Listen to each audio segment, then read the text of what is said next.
Hi, this is Dina from Dina's Delish Cooking, and I am going to talk to you now about appetizers. Let's talk about some easy appetizers for Thanksgiving. One of my favorite things to use is puff pastry. You can get puff pastry in the store. It comes in sheets and it comes in different sizes. I actually got the large size here, and right now I'm going to make hot dogs in a blanket, Frank's in a blank. Some people know them as pigs in a blanket, Frank's in a blank, whatever you call it. It's really delicious, really easy to make, and really not that expensive. So I have my puff pastry here. The important thing to remember about puff pastry is that you must take it out of the freezer a good 45 minutes before you use it. Otherwise, it will be too frozen to work with. You don't want to leave it out for too long because then it will be too soft to work with. But if you get through that little annoying thing, then you have something that is so easy to use, either for appetizers or for desserts. So to make our hot dogs in a blanket, I bought a pack of 8 hot dogs. And what I'm gonna do is basically measure and see how many I can get for this puff pastry. For mine, I can do about 3 hot dogs across. So, and it's okay if it sticks out a little bit. That is not a problem at all. So what I'm gonna do now is just cut the puff pastry in about thirds, straight down the line. And then I'm gonna cut it in half. So basically we're gonna have enough squares for about 6 hot dogs. Now, once I've done that, I'm going to roll my hot dogs. I have a little bit of the parchment paper stuck on the bottom. I'm just gonna grab that off. I'm gonna roll the hot dogs in the puff pastry. Put it seam side down onto my paper. I'm gonna do all of my hot dogs. I'm gonna roll all of them and then I'm going to cut them. So that's one. Here is my second one.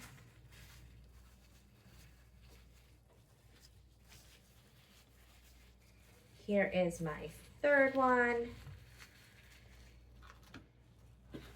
You're gonna do it for all the squares you have. Now you might have a puff pastry that only lets you do 4, that's fine. You might have even bigger size. Just make sure to kind of eyeball it with your hot dog.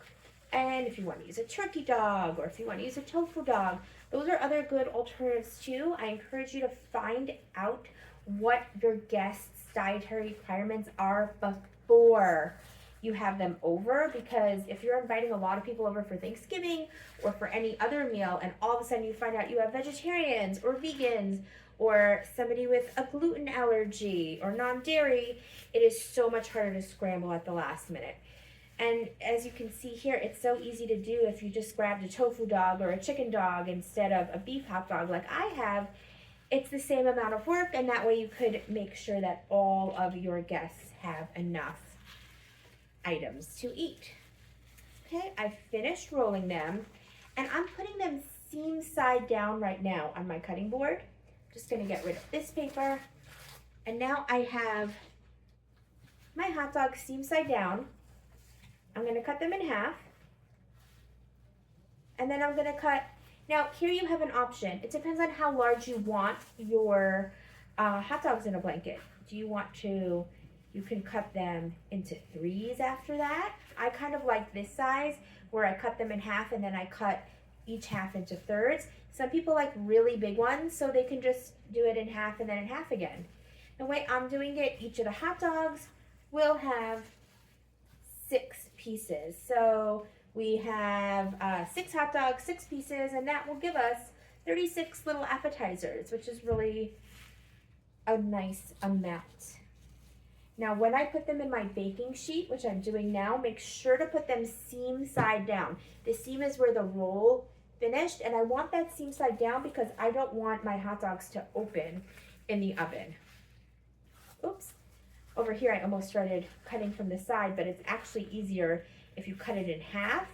It's just easier to eyeball if you cut it in half and then cut from there. Otherwise, you might have mismatched sizes. Now, if you have some mismatched sizes, it's really not the end of the world, but it's easier for your cooking time if they all do have approximately the same size.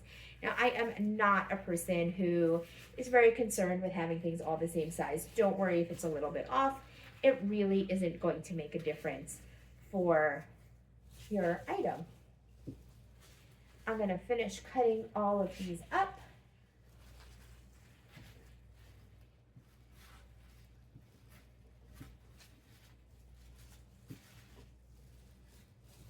Look at how nice they look. Now you can go to the store and you can just buy frozen hot dogs in a blanket. That's totally fine, but it's actually cheaper to do it this way, to just get your own puff pastry and your own pack of hot dogs. And this way you can make sure you have the type of hot dog that you prefer. So I'm using a kosher all beef hot dog. But like I said before, some people prefer chicken hot dogs, some people prefer tofu dogs, so you can just do whatever you like. Now when you put it in the pan, make sure to put it standing up.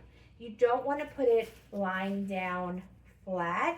It just comes out nicer this way. Later, I'm going to do another appetizer with you where I will be doing it lying flat, but these ones are going to be standing up.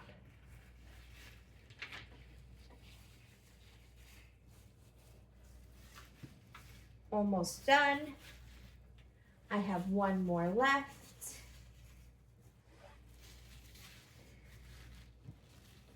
Now my hot dog came in a pack of 7, but that's okay. I'll just save that other hot dog for another time. I'm sure my daughter will have it. She absolutely loves hot dogs. Okay, now once you've got all your hot dogs in your baking tray, what you're gonna wanna do is just brush it with a nice egg wash. Now what I found working with puff pastry is that if you just use the egg yolks, your egg wash actually comes out a lot nicer. So that's what I'm gonna do. I have 2 egg yolks here, and I am going to brush the egg yolk just on the tops of these hot dogs.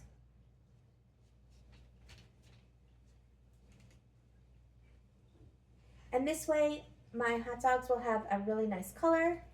Now let's say you forget this step. Don't worry about it. It's still gonna taste delicious. And that's the good thing about cooking. It's very forgiving. You can cook any way that you want to. You can use the flavors that you like to. When I see recipes, I often modify them, or I'll use extra bits of the ingredients that I love. Like I'm a huge fan of garlic, so whenever there's garlic, usually double is going into my recipe, or vanilla. Whenever I see vanilla baking, at least 2 or 3 times the amount is going to go into my recipe. Cooking is very, very forgiving, and that's really good. Also, don't be intimidated if a recipe doesn't come out well the first time. Think about the first time you do anything. It's not going to be the best.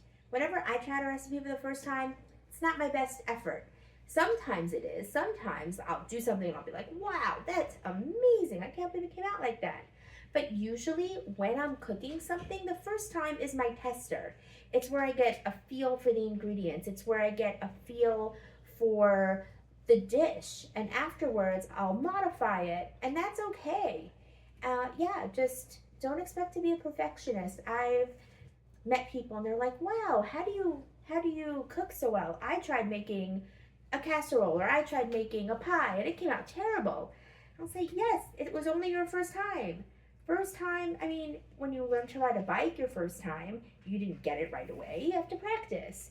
When first time you try to do anything, you really are not going to do it perfectly. So get in the habit of practicing recipes, of trying them over and over again.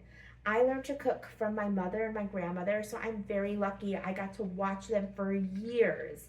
And even so, I'm still perfecting things. There are still things that I cook that I just can't quite get up to my mother or my grandmother's perfection, because they were doing it for years and years, but that's okay. I keep on trying.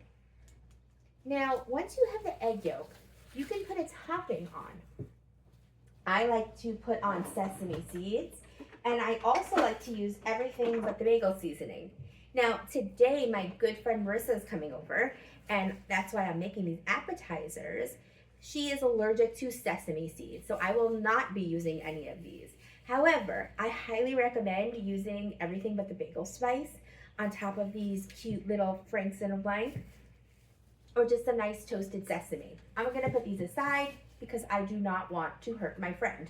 Like I said, make sure to check your guest dietary restrictions before they come over. I really hope you enjoyed learning how to make Franks in a Blanket, and I will come back soon with pastrami pinwheels.